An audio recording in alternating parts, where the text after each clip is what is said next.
This is something that I'm actually dealing with as we speak from a lot of different angles.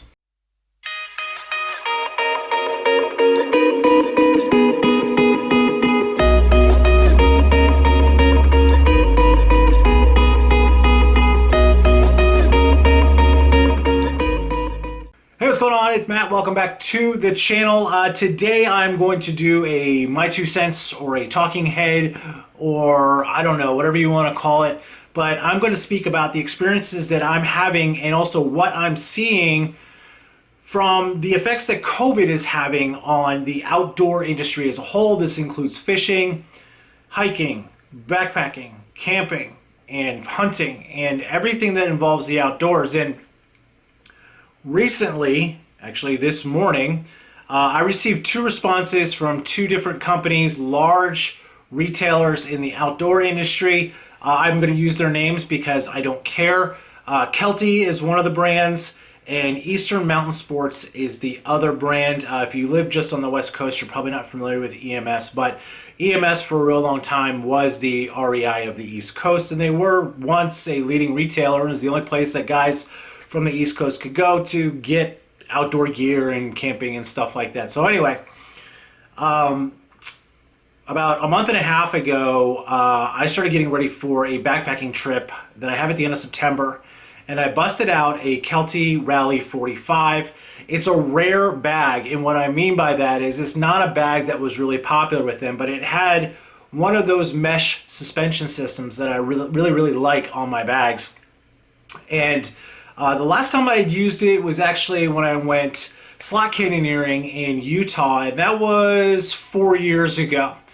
And the way this bag was set up is there's like this torsion bar for the support to keep the mesh away from your back, keep the mesh away from the bar, away from the pack, and keep your back away from the pack. That makes sense?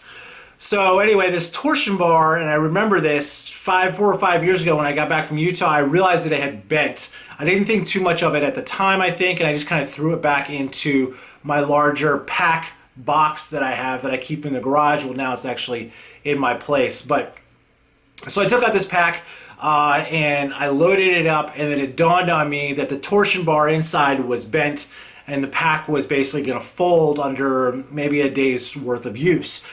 So I said, okay, well, Kelty has a lifetime warranty on their products, and so I reached out to Kelty over email because nobody was picking up the phone, and they said because of COVID, we can't pick up the phone. So I was like, okay, that was over a month and a half ago. This morning, I got an email from Kelty, and that email basically said, we're so sorry. It was from actually the Excel Group, which owns Kelty, and they also own Sierra Designs and another 2 or 3 other companies. Basically saying, we're sorry, here's 25% for your troubles. Here's 25% off of our store for your troubles. And I'm going somewhere with this. So I was like, all right, I'm obviously not going to get any kind of like refund or any kind of like fix for the bag that they don't make anymore. And I'm only going to get 25% off. I should just take it and just kind of run with it. So I go on Kelty's site. And I'm like, you know what, maybe I should get, I don't know, another tent. And so I started looking at their tents, and when I'm on Kelty's site, like 95% of their tents are sold out. Go to their bags, 95% of their bags are sold out. Everything is sold out. And I'm bringing this up because this is something that I've been seeing over and over again with a lot of different outdoor retailers, and I'll take it to the fishing aspect. About 2 months ago, I made a video about how frustrated I was with my fishing, and I made this comment saying, I'm going to go home, I'm going to get on Tackle Warehouse, and I'm going to order the stuff I need, and I'm going to properly plan for my next fishing trip, and I'll do an unboxing before I do it so you can see what I really needed to buy. And that was simple stuff like braid and hooks and drop shot weights. I went home that 2 months ago and went on Tackle Warehouse, and everything was that I really wanted and needed, I thought I needed, was sold out on back order. And next to the back order, typically on Tackle Warehouse, there's this, will be in by July 17th, let's just say. And you're able to buy it, but it's on back order. They don't even allow you to do that anymore. It's just like you can't purchase that item, and it gives an estimated date when it's going to be in. So they're sold out. One of the things that I really needed in that particular purchase was a River to Sea crankbait that I absolutely love, which I actually lost 2 fishing trips ago. It was the last one I had. And so I went to River Seas website, sold out. Went to every website I could possibly find, walked into a Bass Pro Shops. The fishing aisle, the hunting aisle, the camping aisle is decimated. REI is decimated. You go to those stores now, it's like you're picking like scraps off of a bone after it's been like ravaged by like hyenas. I mean, there's nothing in there. I went into REI with a friend of mine, and they were looking for a sleeping bag, and they're like, well, we don't have that sleeping bag, we don't have that sleeping pad, we don't have this and this. It's just like, why even bother? So let's order stuff online, right? And kind of going back to what I was talking about, I can't even get the stuff online with Tackle Warehouse, with Kelty. Everything is sold out. And recently I've been seeing a lot of posts on Facebook about people looking for bear canisters. Bear canisters are sold out everywhere. It's like this massive shortage of everything. And I think the real kind of, interesting thing is that you start to realize how many of these products are made overseas. And they're not made in the USA. The cottage industry right now in backpacking and hiking, I think, is doing really well simply for the fact that they're small mom and pop shops, and they get their Dyneema or their Cuban fiber from a locally sourced person, or they source it themselves, or they have a connection, but it's coming directly from the United States, where larger brands like Kelty and, dare I say, River to Sea, and larger brands like Strike King in the fishing world, they get their products from overseas, their plastics from overseas, even if it might be made in the United States. All the little bits and pieces kind of come from China. And we're not really doing business with China right now, which is unfortunate because it's fucking up my life. And I really don't like the situation that we're in right now, because COVID's just affecting the outdoor industry so profoundly in so many different ways. And it's not just the lack of inventory that's there, but it's like, I know what happens from an economical standpoint once things get to a certain kind of threshold level where we don't have enough of it. And when we get some of that stuff in, we raise the price of it, because it either costed us more to get it across the border or get it across the ocean, or because there's such a high demand for it, we can now make extra money on it. I'm talking about the retailers specifically. We see this in grocery stores right now. We will see it in other brands as well, because there's going to be a scarcity of the materials that we need, because everything is sourced overseas. And it doesn't have to be China, it could be Germany for all I care.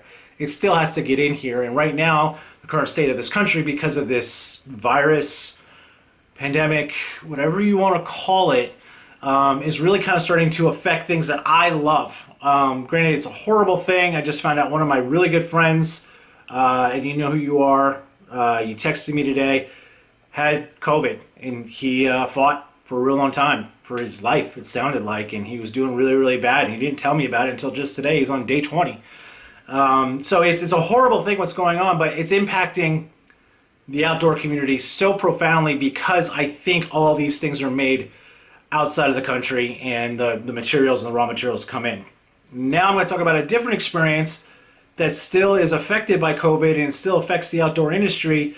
Is that my experience I've had recently with Eastern Mountain Sports.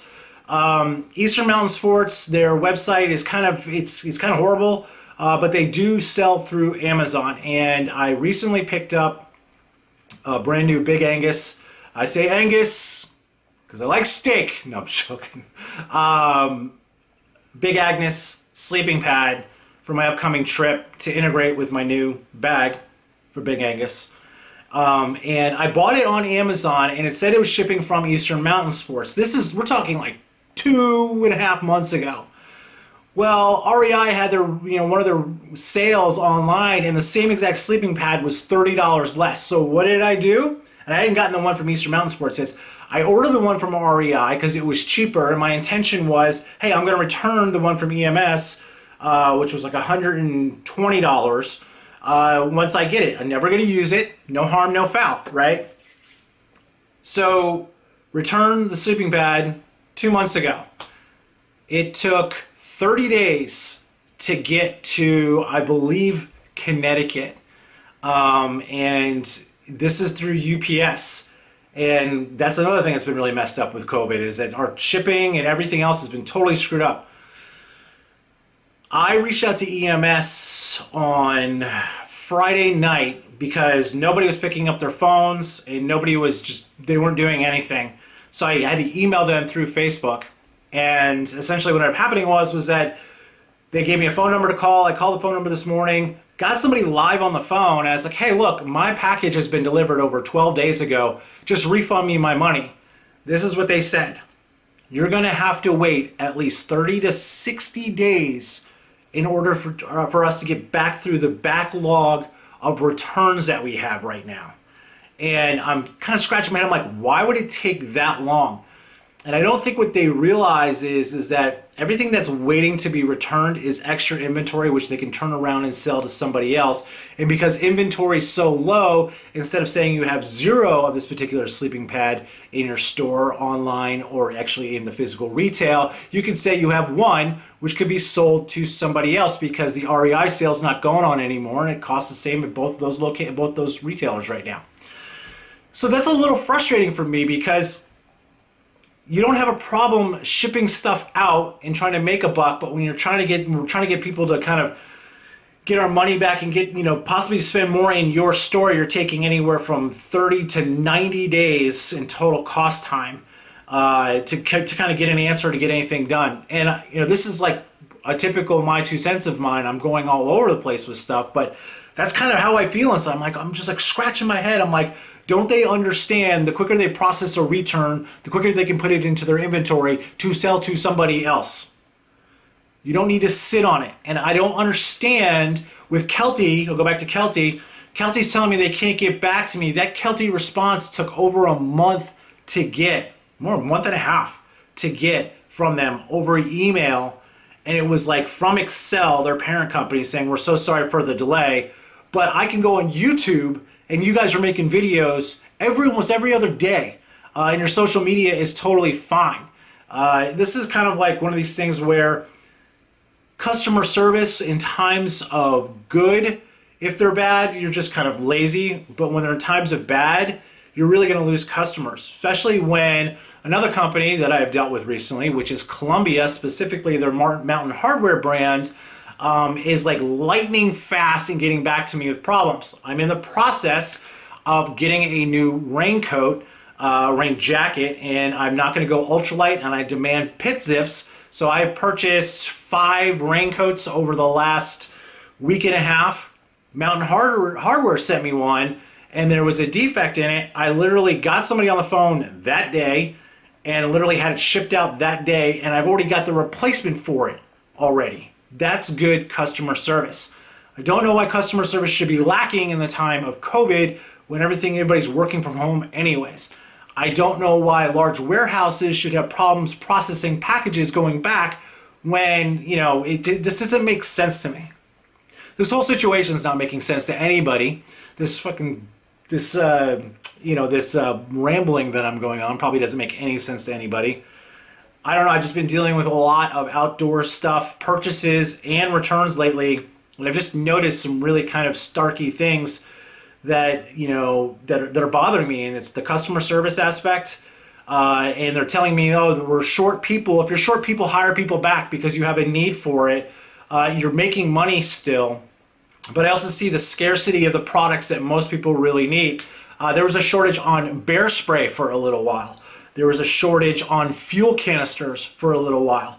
And those are things that are not like toilet paper where like the general public is going out and hoarding it. It's like those are very specific niche products. So I don't know. I'm curious. Are you seeing any of this stuff, or is it just me kind of being a little bitch? Because I'm known to complain and whine. It's kind of purpose of my channel. But in all seriousness, I just wanted to make this because I just need to kind of get it off my chest, and I didn't want to talk out West Chris's ear off and bitch about it, so I'll just bitch to you guys. Let me know if you've had any really crazy or bad experiences during this whole COVID situation. Hope everybody is holding up very, very well. To my good friend Bet, dude, keep fighting, and you'll get through it. I'm really glad you're okay, brother. Talk to you soon.